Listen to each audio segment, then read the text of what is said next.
Nice, let's do it. Okay. Let's see. Still sad. Okay, cool. And we are live. Thank you guys for joining. This is a very special um, webinar slash session that we're hosting with Davide, the head of growth at Clay, following obviously the recent news about the growth milestone at Clay, but also kind of the underlying subtext for it was a conversation that we were having around how go-to-market teams nowadays have a lot of data available, and we can dive into that, but don't necessarily know how to action it or where to get started from. So the webinar is me and Davide, and I want to give him a warm welcome and thank him for joining us. David is the head of growth at Clay. I assume everyone joining here knows a little bit about Clay and its capabilities, but we're going to dive a little bit more into what's possible. And I'm Bill Stathopoulos. I'm the CEO of SalesCaptain. Pretty much we're the go-to-market brain implementing a lot of the things that we're going to discuss and talk about today with Clay for clients across the globe. Davide, I don't know if you're going to give maybe like a mini welcome to help set the stage a bit. Sounds good. And it sounds like there's a bit of echo, so maybe you can go. Okay, let me check. You can go in the settings and try to help. Yeah, sounds good. I head of growth at Clay, joined a few months ago in August. We're already cooking some cool stuff. Prior to that, I was working at Verkada, who's now like a Series F company. And I was one of the first enterprise customers of Clay. It was mid-2023. So excited to chat.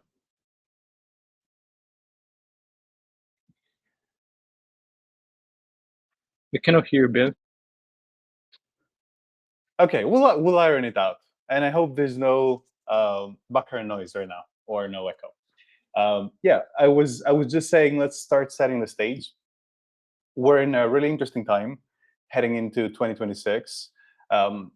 There's a few different changes that we're seeing and things that we're definitely observing across the market, whether it's the US, but also in Europe, in conversations that we're having with teams from Paris, London, all over the continent as well, which is there's a big shift going on in terms of how companies go to market. There's a lot of data available, but at the same time, there's a lot of noise that's being created because all that data is fed into the sales team, maybe on Slack. I know I have an example from our own team where we have website visitor data, we have calls being booked, we have people downloading lead magnets, and all of that just ends up or used to end up on a Slack channel. And it becomes really heavy, especially when you have high volumes, to kind of identify, okay, people are submitting the forms, but which ones should we be prioritizing? And the good thing is nowadays we do have the ability with tools like Clay and real-time enrichment to actually dive a little bit deeper into those signals and be able to identify, is it a repeat user? Is it a big account? Is it a small one? Is it something that maybe we should, kind of treat in a one-on-one kind of way?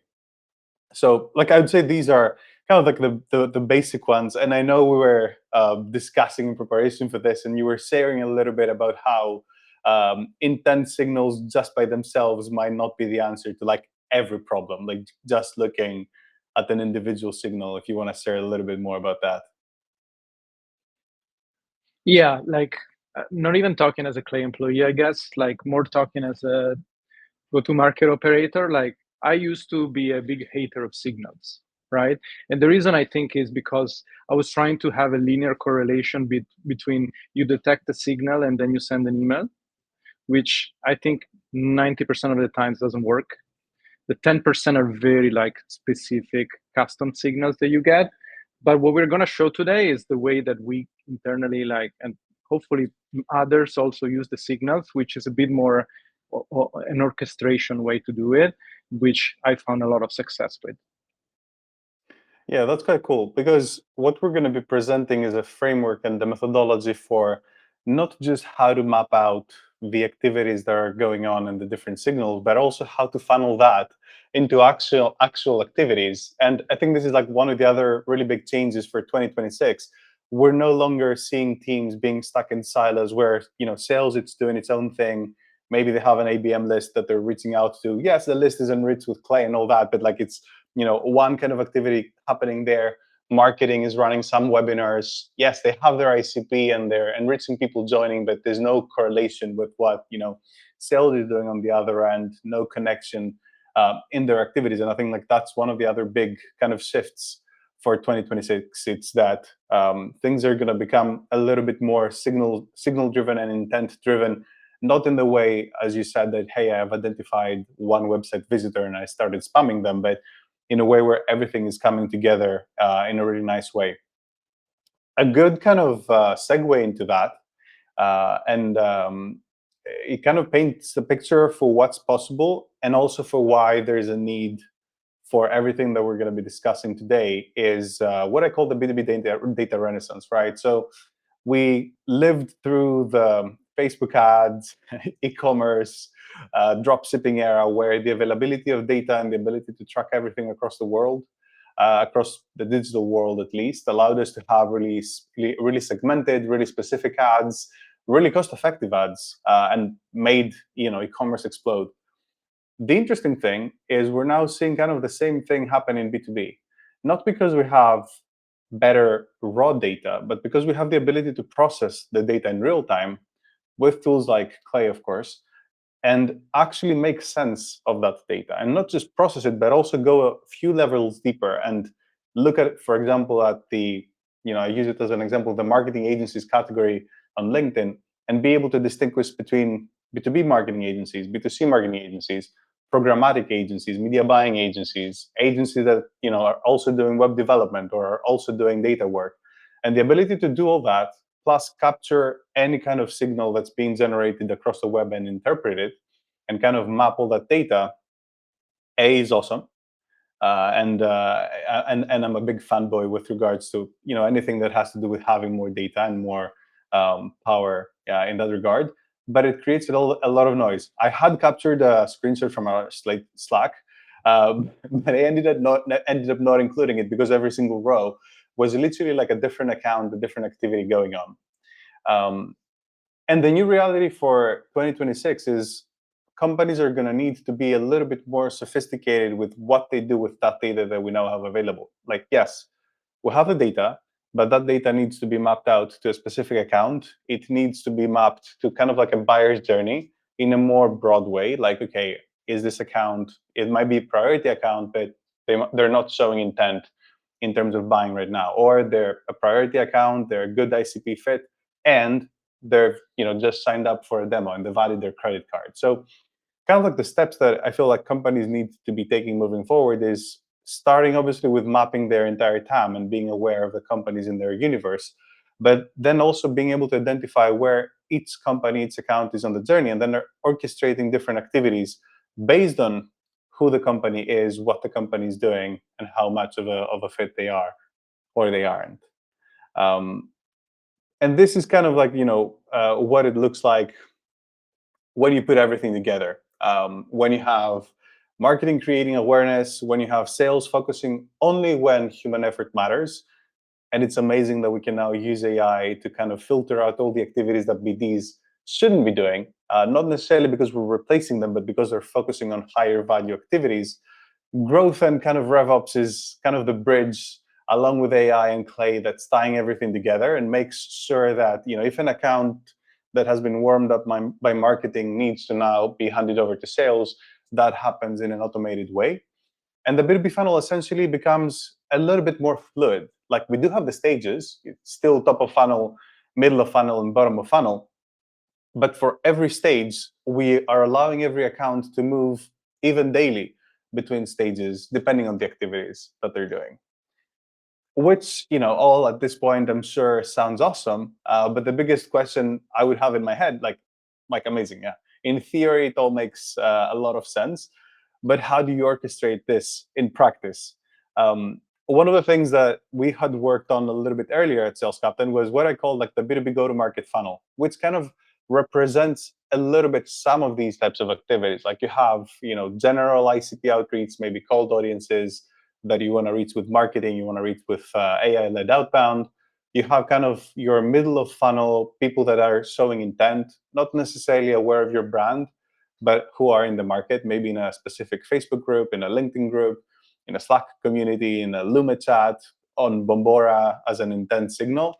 And then you obviously have data coming from your own universe, whether it's web visitors, product usage, whether it's existing accounts in your CRM that might have become dormant and then got reactivated, or having a decision maker move. So we do have a lot of data. The biggest question is, how do we actually leverage the data that we have in a structured way? And as you mentioned, everyone talks about signals and intent, but there's very little talk about how which stage its company's in, and then how you act on that. So with that kind of like small intro, I don't know if you want to add anything, and we can go straight into the first part, which is how Clay views account prioritization and how you guys use internally and what you're building for 2026, which I'm sure everyone's super excited about in terms of how all these items come together. Sounds great. And do you mind hitting play so that we see it a bit bigger? I can do that, but then I'm not seeing anything else. Let me see if there's anything I can change. It looks the same for us. Yep. Crazy use Keynote. So let me give you a bit of background. So we are actually going through this big process today, right? We have made some new hires, new head of sales. We started a ClayDR program. We started a growth team that didn't really exist a few months ago. So this is all stuff that we're cooking as it is, and curious to hear feedback from others. The origin story is on my, I think, first week or second week, Varun comes to me and says, Davide, can you give me a list of target accounts? And I was thinking, what the hell do I know? I just joined. And so I tried with Claygent to find lookalikes of our top enterprise customers. And I did the same with ChatGPT. And I came with a list that was fairly good, right? If you go to slide 10, the issue is, go to the next slide. We have a lot of accounts on Salesforce, right? Yeah, we have 250,000 accounts. And even if you look at maybe like accounts that have not bought an enterprise account, but maybe they just have some users that are on a free trial or like some PLG activity, then you're going into the 850,000 like volume. It's a lot. So how do I actually pick these accounts? Not in a one-off way that every 2 months Varun comes to me and he wants another list and I spend a day to do it, but in a way that it's a bit more logical and evolves with me. And second, something that actually takes into account the first-party data that we have, right? And so the next slide shows more or less the framework that we built. It's based on 3 main pillars. One is the account fit score.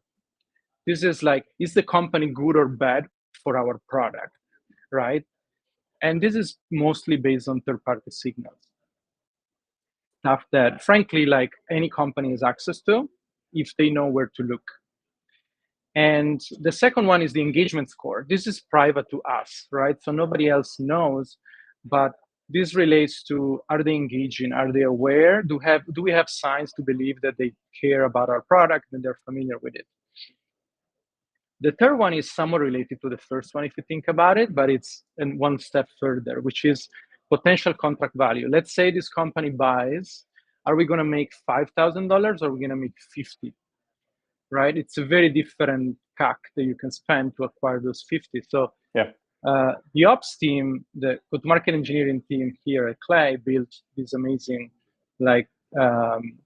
workflow to accommodate this. And let's go a bit more in detail, like next slide. So the account fit score, right? Third-party signals, for the people that are not super familiar with the signal, this just means the stuff you find on Clay or on other vendors. And it's not stuff that is private to you, proprietary to you, right? So what we care about internally is firmographics. So for example, B2C, not a great fit for Clay, right? So you probably want B2B companies. Go-to-market motion, we like hybrid a lot, right? So the PLG with ability to promote to SLG, it's an amazing fit for us. Think about Cursor, think about Anthropic, OpenAI. They literally have display. We do have displaying internally as well. And then the usual that most people will relate to, like employee count as a proxy for the size of the company. and also the ACP count. So we look specifically at, do they have a big sales team proportionally to the whole head count of the company? And the ops team. How big is the ops team? Do they have hiring for go-to-market engineering, which is kind of like, it's a bit of a circular thing, because if they do, they probably use Clay already, but it's going away. Like we're seeing like jobs for go-to-market engineering for companies that don't have Clay, which is insane, but it's That's great. crazy. Yeah. Then we look at technographics, right? These are, to answer the question from Daniel, these are all data points you can easily get within Clay, right? So you run a waterfall that is called Find the Tech Stack. And it's going to give you like, do they use Salesforce or HubSpot, which is a good signal for us, for our lead scoring. They use Snowflake for a data warehouse is a very good signal for us. Or do they use competitive product that I'm not going to name, but like it means that they are aware that there's more. Exactly, Alex, you're right. That there's more to do. And then we look at news. Is there anything relevant to know? Are they hiring specific jobs? Did they raise some funding? Ideally from one of the same customers, the same investors that we have. What this looks like is we have these two fields on Salesforce. One is a 0 to 100, right, based on the weighting that we use for any of these items. And one is like a tiering, right, from low fit to best fit, which is it's kind of like what you see on the next slide. This is a screenshot from my previous company, Verkada. Hopefully they're not going to sue me, but obviously they're a customer, so they're a best fit company, they're tier 1, and you see that we have the sales team headcount, we have the ops team headcount, the financing, number of workspaces they have, and all this good stuff. We also look at who they sell to. For example, they sell to IT, they sell to facilities, and that's easy. Why is it important? Because it's easy to find those people on Clay. Yeah.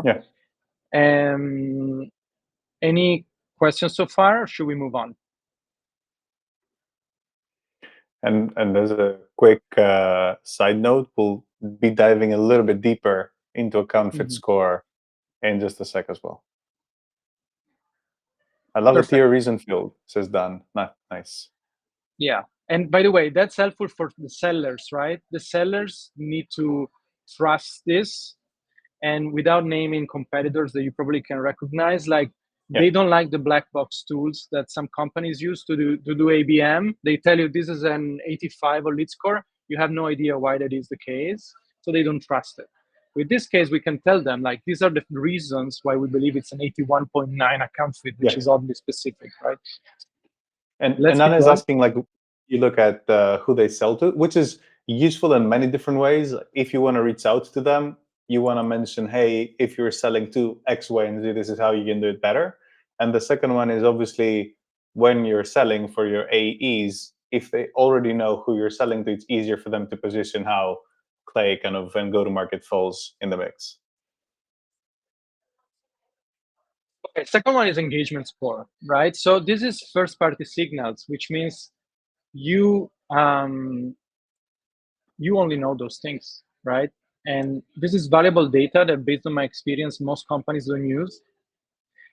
And so what that means that they stop at the previous stage, the account fit, and then they get the sellers to cold call into completely cold accounts, and then they get surprised that they're very inefficient and they don't close any deals. That's because you don't take into account, are they actually engaged? Are they aware? So what are these first-party signals? The obvious one is inbounds, right? Did they form fill? Did they attend some events offline or online, like the dinners we do, or even just this live stream, for example? We're gonna use it. By the way, what's important here is like think about it on an account basis. To answer the question, yes, you're gonna get the slides, or an account basis. So sometimes some companies think that the CRO of a 2,000 employee company is gonna ask for a demo of Clay. That's never gonna happen. They have better things to do than like play with tables. And so what's really important is to see that there's movement into the account. and maybe an associate or a junior ops person is asking for demos or starting a trial, when you have critical mass, then you want to escalate to the CRO saying, hey, you have like, whatever, like 5 people in the workspace, maybe you should consider enterprise. This is a very typical use case that the Cursor, Anthropic, OpenAI of the world have for Clay internally, right? In product activity, I just mentioned. And then social, this is something I had no idea it existed in my previous company, is being able to track everything that happens on LinkedIn, right? This means every single like or comments or share or post that is mentioning Clay is a signal that they know, they're aware of the problem and the existence of the solution. And so we use that to increase the engagement score. We also use the website visits, which, especially for certain pages, it's helpful. To answer Matteo's question, the scoring system is built in Clay, and then we push it to Salesforce. Bill is gonna go into other, like, there's other options, obviously, like this is how we do it. Not everyone uses Salesforce. Yeah, but it's quite uniform. Like, we'll discuss about the architecture and where the data kind of lives. In a second, I'll make it a little bit nerdy as well, I promise, just a little bit. But yeah, the data lives in, the data ends up in the CRM, but it gets processed and enriched typically inside of Clay. Yeah. To answer Benjamin, like the answer you need to ask yourself is it something I could do manually? Right? What is the signal that's relevant to me? Is it something I could do manually by doing manual research? If the answer is yes, then there's no way that Clay cannot do it through Claygent. If the answer is no, then Clay probably cannot do it, and neither can any other tool. That's the way I think about it. In my head, literally, to answer this question, like, I always think of a human being. I don't even think, I think of a BDR in front of a laptop, and I'm like, can they actually get that information? If they have Google open and they can go into any website, any database, can they find that info? If they can, like, intuitively, then it can be automated. Nice. So what's the output, right? The output is an engagement score, still 0 to 100, and a status from passive to highly engaged that we can use for like campaigns. And then the engagement channels is helpful again for the SDRs, for the sellers, because they know, oh, there's some product engagement is different from, oh, you met us in an event, so that you can reference on the call. Oh, I saw you reacted to some post on LinkedIn. So if you go to the next slide, that's how it looks like, and this is obviously a high engage account, and you see primarily a lot of product behaviors because it's like a current customer, but you can see exactly that the rep would have access to all this information to know what to do next. And it's really interesting that you have the notes here on top. Engagement status, last 90 days, highly engaged. Engagement score in 90 days, 86. So you can really quickly kind of identify. Yeah, and it goes down, right? Like if things don't happen anymore, it goes down. So that's why I say it's a dynamic list. Do you use any weighting for criteria? Yes. Like the reality is every company has their own weighting, and you need to really understand what matters for you, right? For example, for us, the technographic is still much more important than the news. I feel like the news is potentially nice to have, but for other companies, like you think about cybersecurity, the news is pretty important, right? As a signal for like actioning. Jess is saying she can't see the yellow text, or she can see the yellow. That's on purpose. This is because this is an actual screenshot from Clay's CRM. Yeah, these are that's an actual CRM. people we have to protect. Yeah, so it's you're not missing anything. This is just like user X, Y, and Z, email address or first last name, did a specific activity. Yeah, correct. I'm a former colleague, and so I censored them. Yeah, so in terms of weighting, it's really dependent on you, right? For example, rippling the text with Clay, all the companies that have incorporated new subsidiaries in new jurisdiction, because that's very important to them. So you have to come up with your own criteria. And again, I recommend this should be an human-led exercise to decide what good looks like, and then it's easy to automate with client. Let's keep going. So the third one is the potential contract value, right? This is not perfect science, but the way we do it is historical data on close won deals, right? In the last 2 years, we went from 1 million to 100. So we have a lot of data points of like, what are the features of the companies that are more likely to buy? So we basically identify the 25 most similar customers.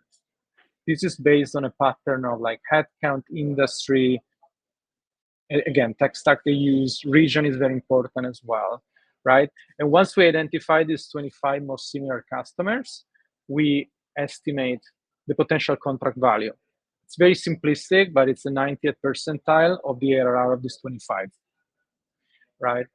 And this is not like, I don't think it's as important to say like, this is $8,000 of $9,000. It just directionally tells you if this is a 10K account or a 100K account, which you can use to decide what to prioritize, you know?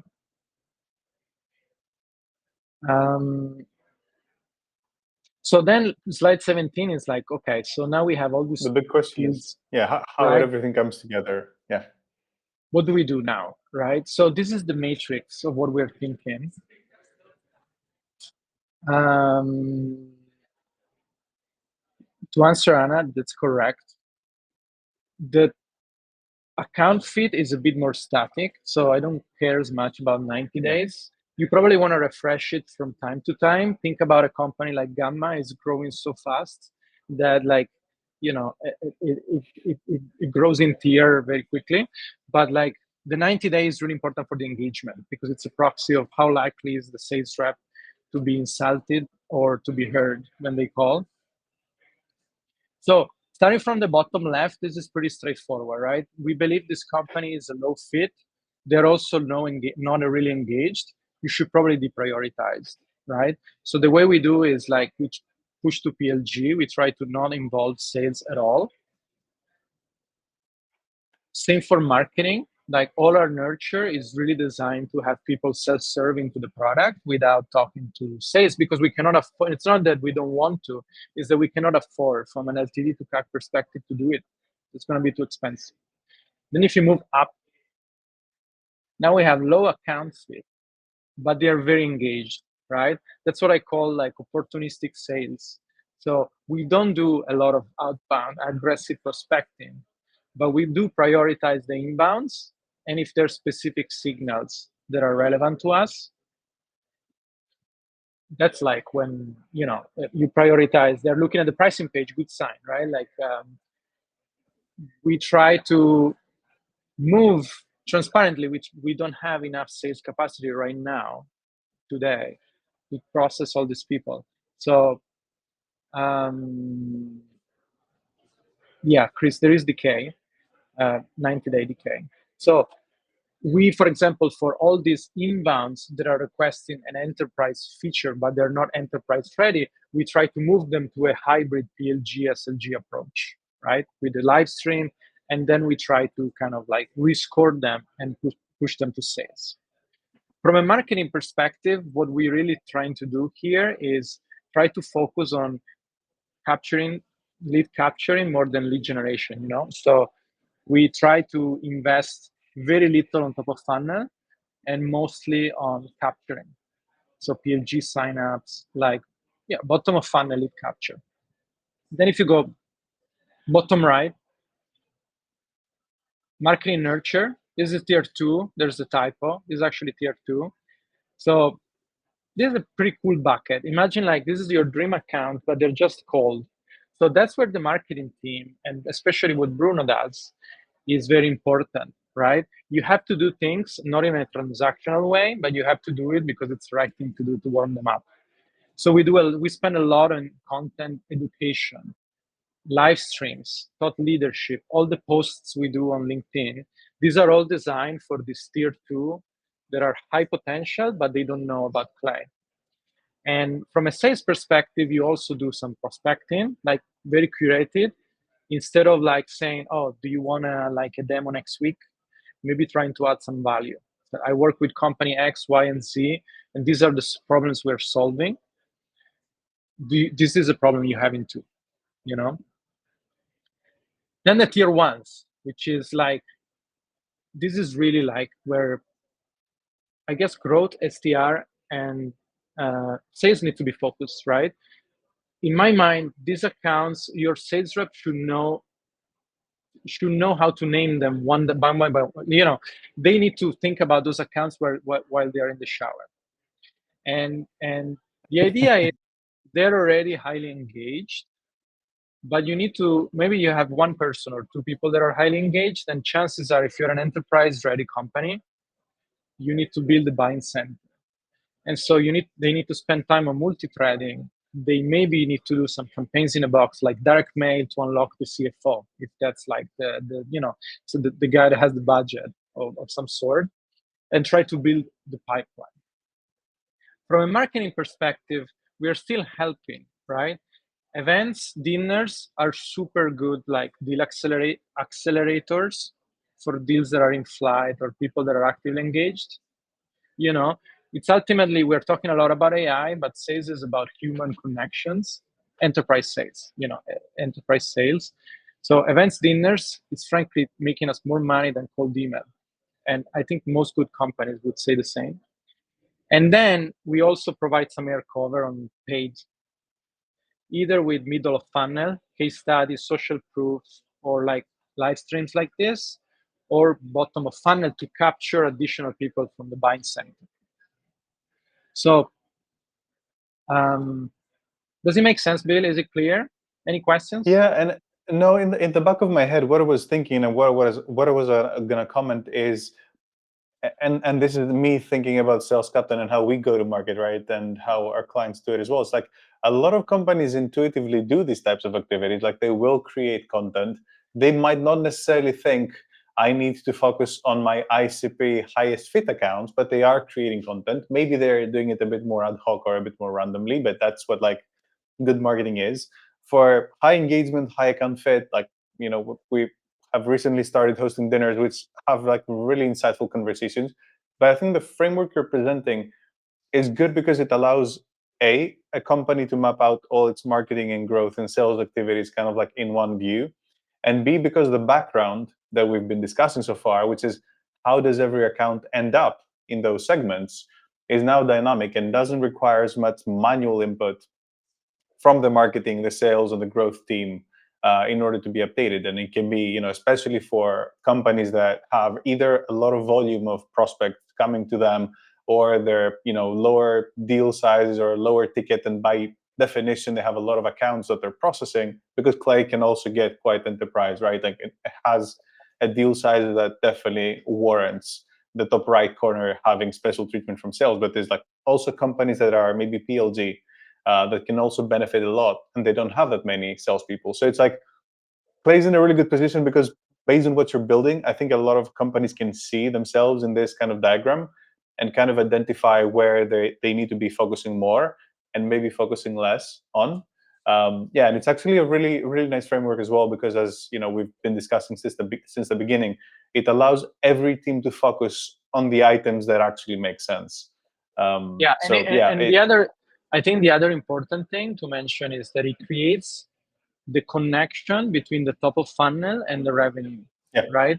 A lot of people reach out to Bruno or to me and say, why does Clay spend so much time doing this content, like the post on LinkedIn, the video between Varun and Karan and all this good stuff?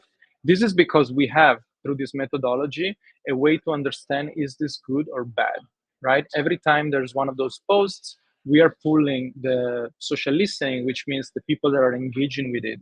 We are scoring them to understand, was this post valuable? Did we kind of get reactions for people in the right ICP or not? And at the same time, it boosts the engagement score of those accounts. And so our campaigns will evolve, right? If a company goes all of a sudden into a high engagement score threshold, then it's going to trigger those LinkedIn campaign. We're testing a new feature that we're going to launch in Q1, which allows you to dynamically sync Clay tables and Clay audiences to ads audiences on LinkedIn. So this is something that only we inside have, and it's amazing, right? But with Clay, you Oh, finally you put like a connection between the top of funnel, the vibes, yeah. how I describe it, and the actual like what the CRO cares about, Yeah. you know? And this is the biggest disconnect between marketing and sales, right? It's like what we had in the past. Like you do the webinar, but you have no idea if your actual ideal clients have engaged with it, unless you take a CSV export, manually import it into Clay, or that's what you used to do. Check what accounts have registered or have attended, but even that, maybe you haven't even checked the accounts that have actually attended or engaged. Same for the content, like intuitively most marketers would prioritize for the platform that they're posting. Like I know one of our KPIs is numbers of followers increased, but we hadn't been tracking so far if our actual ICP, if the people in our CRM are actively engaging with the content that we're posting, or we're just creating nice vibes and nice engagement for the sake of the engagement. Maybe we're kind of engaging with the other GTMEs that is not like our core target audience, and we're missing to actually answer the questions from our market, which is still there, and there's a big educational gap that needs to be filled right now.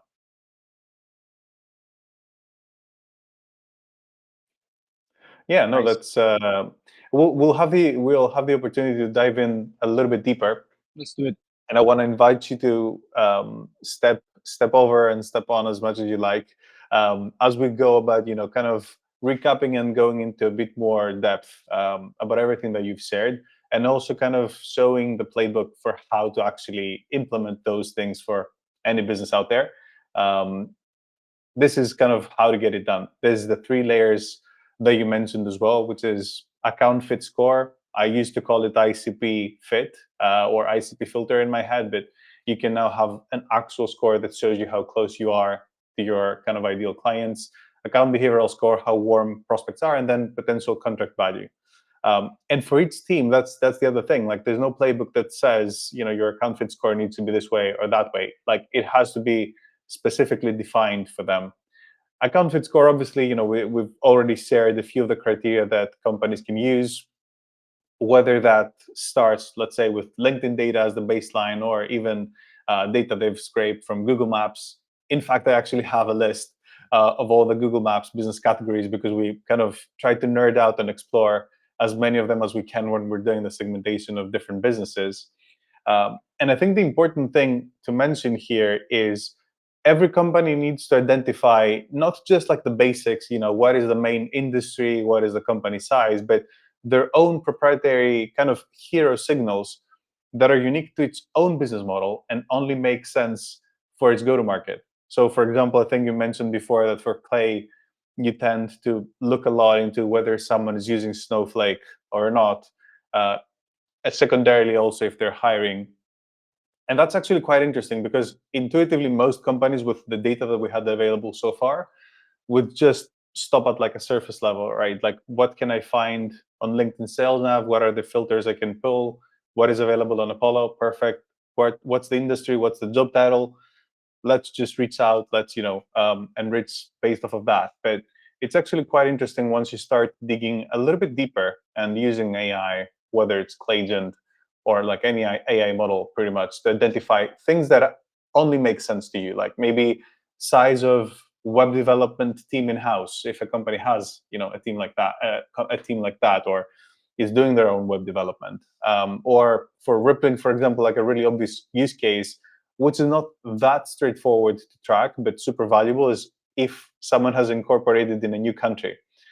And everything else, I think you mentioned it before, is like secondary static data. Like, it's there, you still need it, you still need to know headcount growth, total headcount, main industry, etc.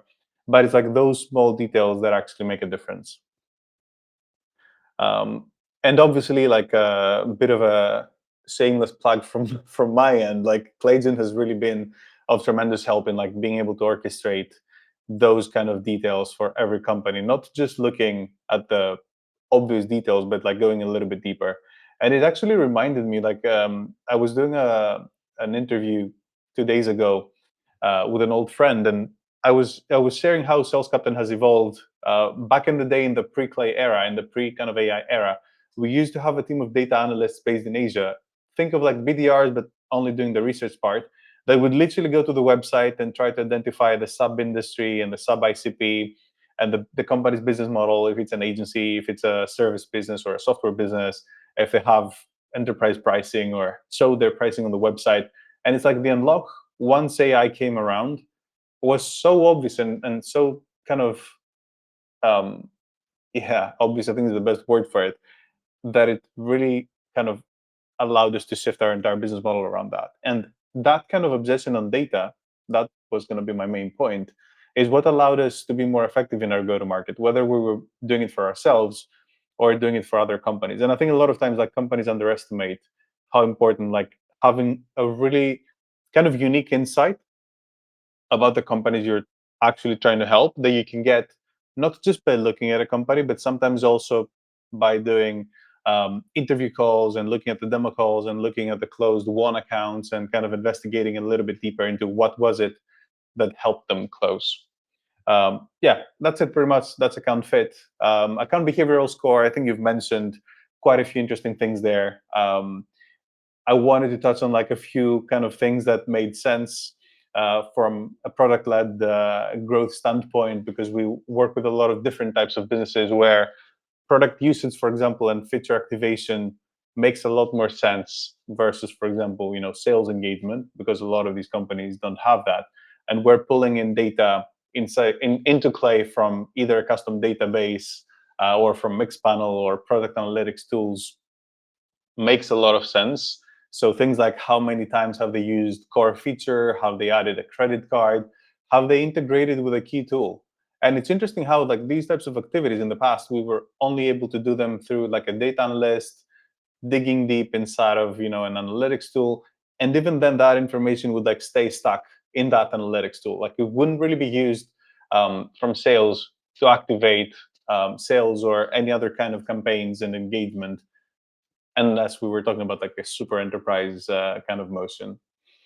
The other one, sales-led growth, like mid-market companies, I think it's a little bit more obvious. It's a little bit more common.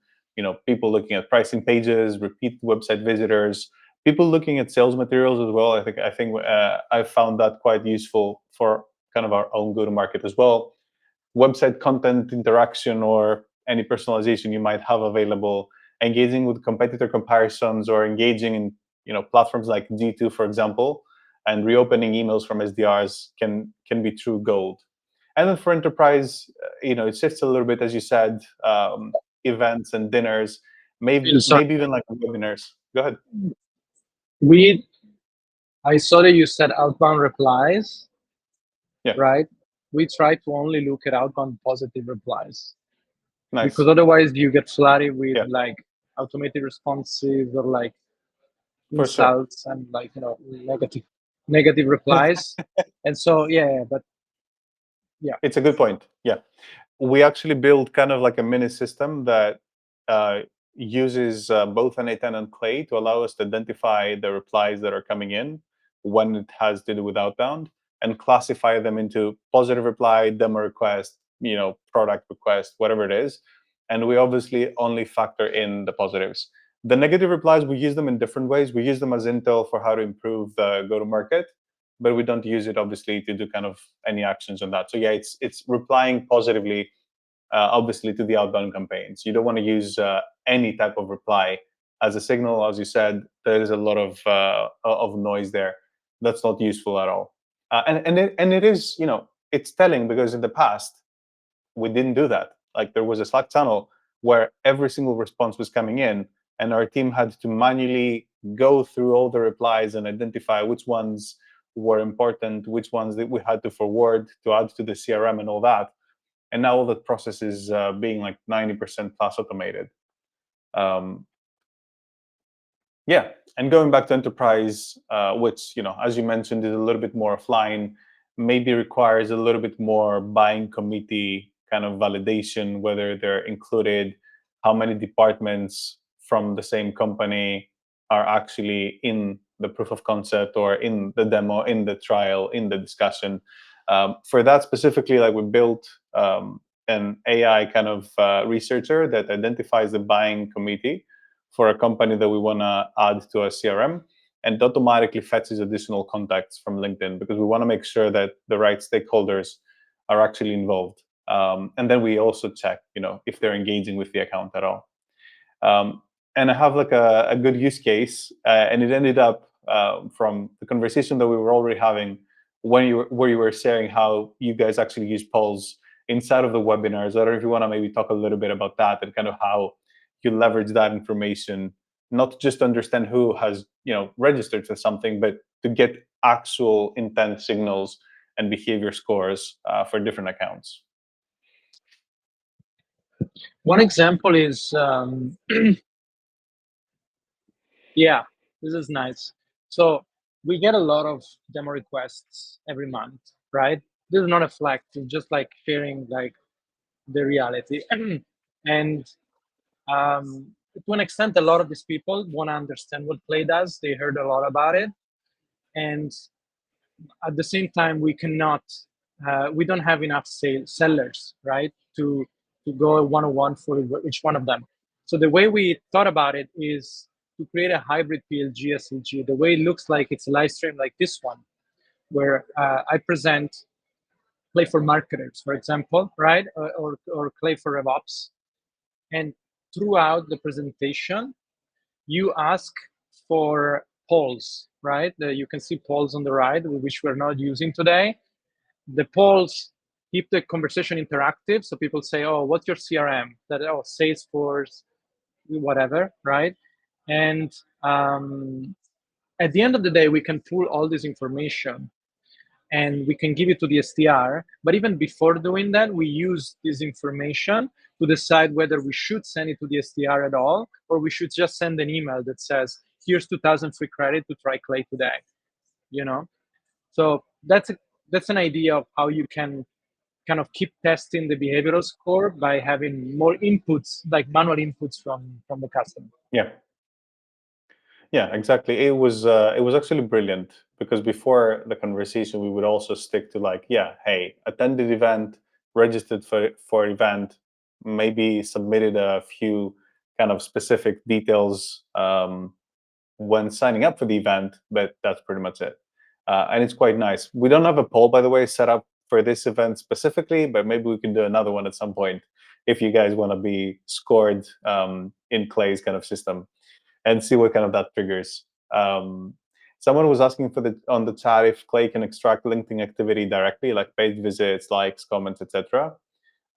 There's a lot of tools that you can use to do that. A lot of them also integrate with Clay. Trigify is one of them. Teamfluence is also another one that tracks kind of LinkedIn profile impressions or people visited the profile. That allows you to leverage the data. I don't know if Davide, you use anything different.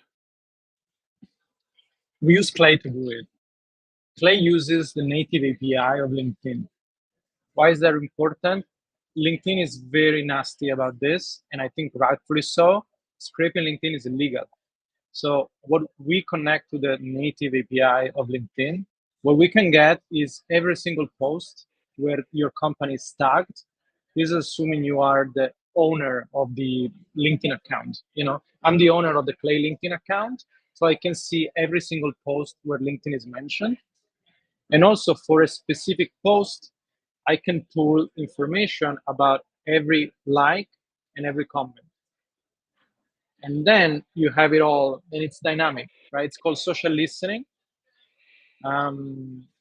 So you can definitely do it. You can also use other tools that might integrate with Clay that might go a level deeper.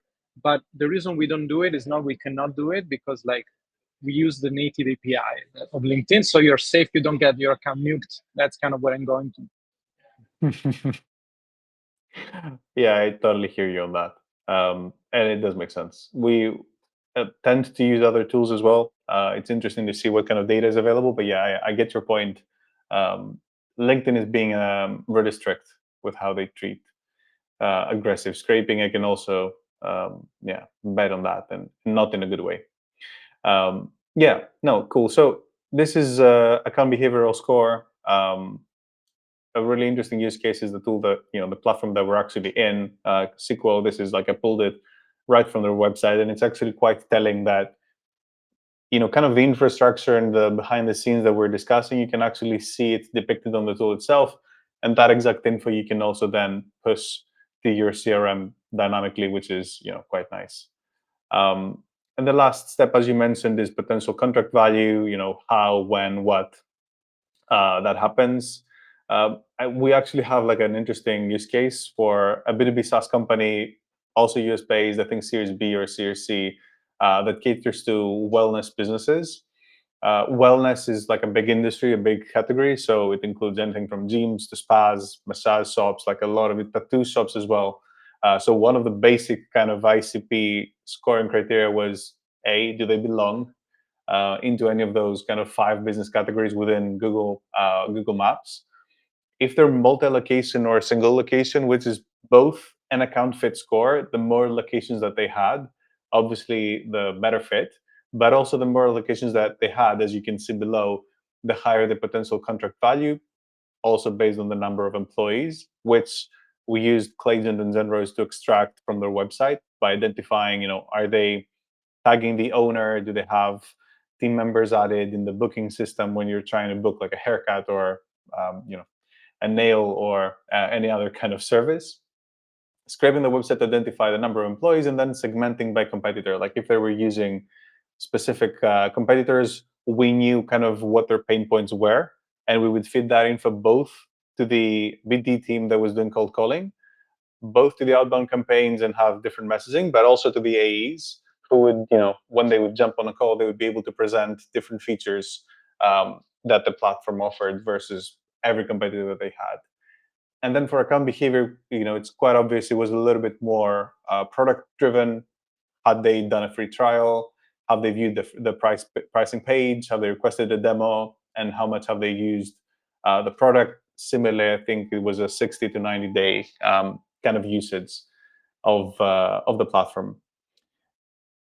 And then the next step, if you don't want to kind of add anything, is tier sizing and prioritization. Like I share, and you presented a really interesting framework.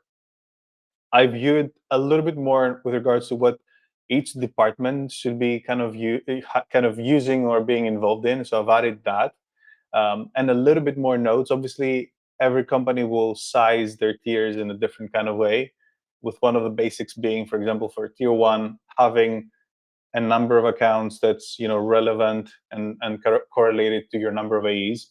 I think you mentioned it as well. You have more AEs than people asking, for example, for a personalized demo or a custom kind of POC. So you kind of have to map that out accordingly, and also be able to decide, do we need to hire? Like, do we have too many tier 1s that we could be closing more of, that we're not serving them because we don't have a big enough team? Tier 2, large enough to be automated, and tier 3 kind of rest of TAM. And for me, what really made sense was like how everything kind of comes together, which I've added a little bit here. So sales, prioritizing tier 1, 2, and then 3 to an extent. Tier 1, these are high fit, high behavior, high potential contract value. Like these are the clients that are ready to close, whether it's SLG or PLG. So these are the ones you need to prioritizing. And then high fit and medium behavior, not low behavior, but like medium behavior, monitored by the SDRs, either bi-weekly, monthly, weekly, depending on how kind of sticky the product is. And then running scripted qualification and escalating to AEs when the opportunity becomes real, with the goal, obviously, to turn them into tier 1s. Then marketing, I'm not going to expand into the types of activities marketing is doing, but I think this kind of paints a picture. You've shared a little bit about it as well, how marketing can assist sales for high fit, high behavior with personalized landing pages or personalized ads, ABM style creatives, and specific assets for specific accounts. How it can help warm up and nurture accounts that are a good fit but not there yet. And then for the kind of bottom of the funnel, low fit, low behavior, in a more broad kind of awareness way, volume, learning, education, but not core pipeline. And kind of like the last step, because we're discussing go-to-market, right? So you have growth and RevOps in there, at least in many of the companies that are probably attending this. these are the guys that are doing the hard work in the back end. So building the routing, building the triggers, implementing the rules, whether it's on the CRM, inside of Clay, in a data warehouse, if that's in place, using the signals for the enrichment and building kind of like the workflows that combine all the different tools. And we're going to talk about the tools in a minute, plus making sure that the data is pushed into the CRM in an automated kind of way. I want to get to the nerdy part, and I promise we're almost done, which is like, that's all amazing. In theory and when discussing the concept, I hope we've been able to bring a little bit of clarity. I think with Davide also walking us through kind of how Clay goes about it. For me, because I've always been a big nerd at heart about how the infrastructure works. It was important that we include a few things with regards to how kind of everything is orchestrated. I promise there's no coding involved, but I made sure to kind of break it down into some of the basic components and systems. You obviously have your data sources, signal sources, data collection, whether it's product analytics, LinkedIn Sales Nav for a cold audience, website visitor data, and I'll dive into that in more detail. You have your data processing and orchestration. You have obviously Clay as kind of like the big data processor and data orchestrator, inside of which you have Claygent and OpenAI and the different data components that allow you to enrich everything that's going on, do the tiering, do the scoring, map the individual activities to specific accounts. Then you might have or might not have an A10 or make in the backend for some advanced logic. It genuinely depends on the last step, which is what your CRM is and how much of these automations can be built on top of your CRM. If you're using Salesforce, most likely, that can be fed into Salesforce and that's done. Same perhaps, but if you're using different platforms, you might need a little bit of an A10 to kind of make everything work.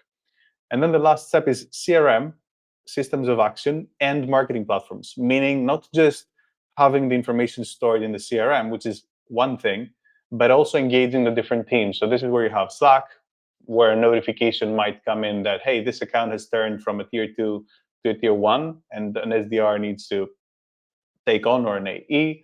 Your LEM list, your Hey Reach, if you want to map someone against an audience that has to do automated outbound. You could also have, as you mentioned, LinkedIn audiences that are hopefully soon dynamically updated when someone needs to be retargeted. And this is kind of like the basic components. I did dive a little bit deeper into some of the categories of tools. We're not going to expand into that, but if people are looking for inspiration, by all means, we've outlined not just the types of data that are available, but also where to find it. So this is custom web data you can scrape from across the web, whether you're using Claygent or Claygent Navigator to find the data, or other tools that integrate with Clay. The second category is intent signals and ecosystem data, meaning everything that's going on in your market, in your industry, from job openings to people looking for specific keywords on Google, job changes, B2B platforms like G2, like Capterra, Crossbeam, etc. Crunchbase for funding events, all the good stuff.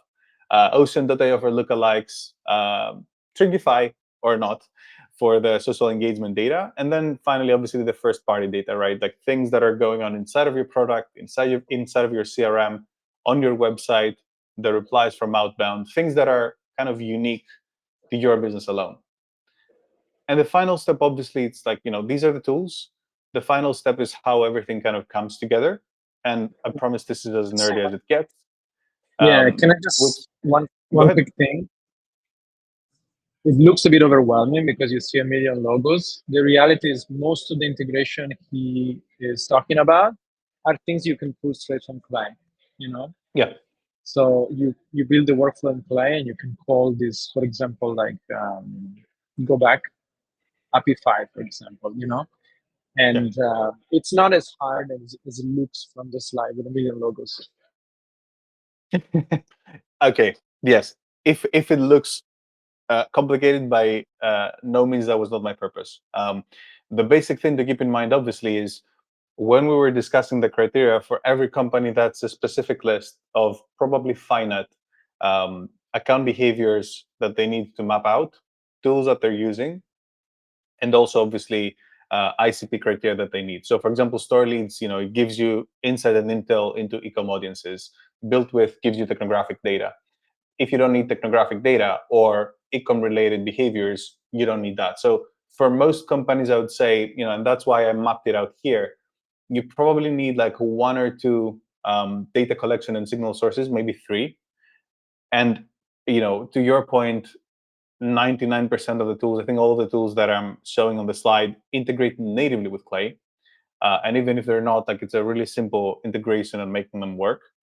You have the Clay in the middle, and then you have your CRM and the tools that people are already using. So this is kind of like the final picture of what it looks like. Obviously data is just the first step, right? The second one is Clay, the kind of brain, the orchestrator, and then is where do we send the data to be stored and to be actioned on. So in terms of data and signals, again, obviously most companies probably are using 3, 4, if they're more advanced, probably using more, but they're using a finite list of tools. And I definitely challenge you to go and make sure that the tools that you're already using are integrated with Clay. I think everything that I've included in the presentation integrates natively with Clay. But be my guest. Like there's more than 150 integrations, which definitely makes go-to-market a lot easier. What I wanted to showcase here is you obviously have the first step. You have the data and the signal sources, whether it's website events, product usage, web visitors, webinars, cold audiences, etc. You then pull that data inside of Clay. The data can also be coming from custom databases, data warehouses, etc. Where you have account level resolution, you want to make sure you're keeping track of the actual account where the engagement is happening.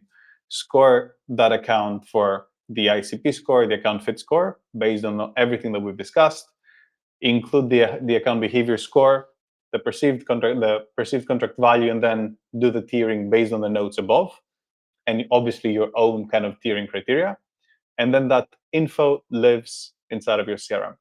So this is what I want everyone to have kind of like an overview of. It's like there's specific places where the information is A, created, B, processed, and then C, stored.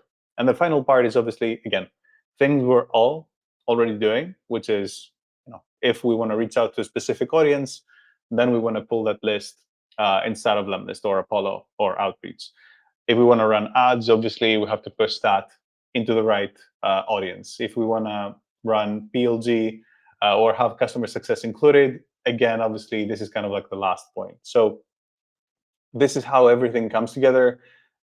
Goes by all means that this is a unique diagram for every single company, and same as for everything that we've discussed. Like every company has to identify the one or two kind of secret ICP fit criteria that are unique to them and make the most value and the most sense.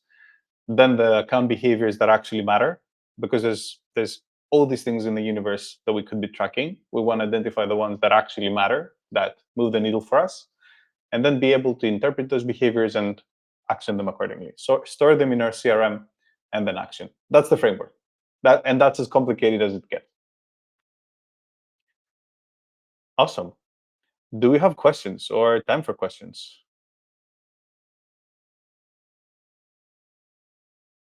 I think Davide has covered really good ground already. Yeah. Perfect. David, any notes or any kind of last thoughts from your end? Just to answer like John very quickly, I don't have a perfect answer, but let's say you get a list. You probably want to do lookup record on HubSpot, and maybe you build a field that it's called last and reach date or some sort. And then if the last and reach date in the last 90 days, then you have all the automation, the columns thereafter that are just not running. That's probably what I would do. But maybe there's a better way. Nice. Anna is asking, what do you guys do to map all of your TAM? I think it mainly depends on I call it like the data source, the single point of truth. Are you talking about mostly local businesses? Is it e-com? Is it funded businesses? Is it businesses that can be found online? So it can be LinkedIn Sales Nav. It can be Google Maps or a local kind of platform, or it can be a more custom database, depending on what you're aiming for. B2B, typically, if it's not like a small kind of retail level B2B, lives on LinkedIn. So LinkedIn is like one of the easiest platforms to do that. But there's also tools like Ocean.io, even Disco-like, that allow you to go like super detailed. But if you're just getting started, I think LinkedIn Sales Nav, especially within Clay, is like the easiest way to map your TAM. Who on your team, Hamza is asking, who on your team creates the automations? Is it a dedicated engineer? Davide, do you want to answer? I can share your thoughts as well. Go-to-market engineering. So no, like this. It's the ops team. It's the ops team. Like we don't use any of that. We don't use a lot of. I don't think it's, to be honest, like it's not as hard as it sounds. But you need someone that is familiar with SQL, is familiar with HTTP API, and webhooks. That's very important. So we have a very good like go-to-market engineer, but I don't think you need a hardcore. Like he's not an engineer. He used to be in my role like a few years ago at Rippling. Yeah, I think if someone's using like an A10, maybe they need someone who has like a bit more, not technical necessarily, but like, yeah, a better knowledge of APIs and a bit more technical, because I feel like the go-to-market engineer term covers both kind of like a user for Clay, which is one thing, and someone who can also code, which is like a different thing. Yeah, we have a data team. So our data team essentially became a data engineering team or a go-to-market engineering team, where everyone inside of that team has to be proficient with tools like Clay, different scrapers, the different data platforms, the different CRMs, and outbound platforms, in order to make sure that we can kind of build these processes, these systems together. Cool. Awesome. Well, this is pretty much it. Going into 2026, I hope this has been useful. It literally started as a conversation between me and Davide with regards to like what is the number one thing right now that most people kind of haven't seen yet or haven't built yet.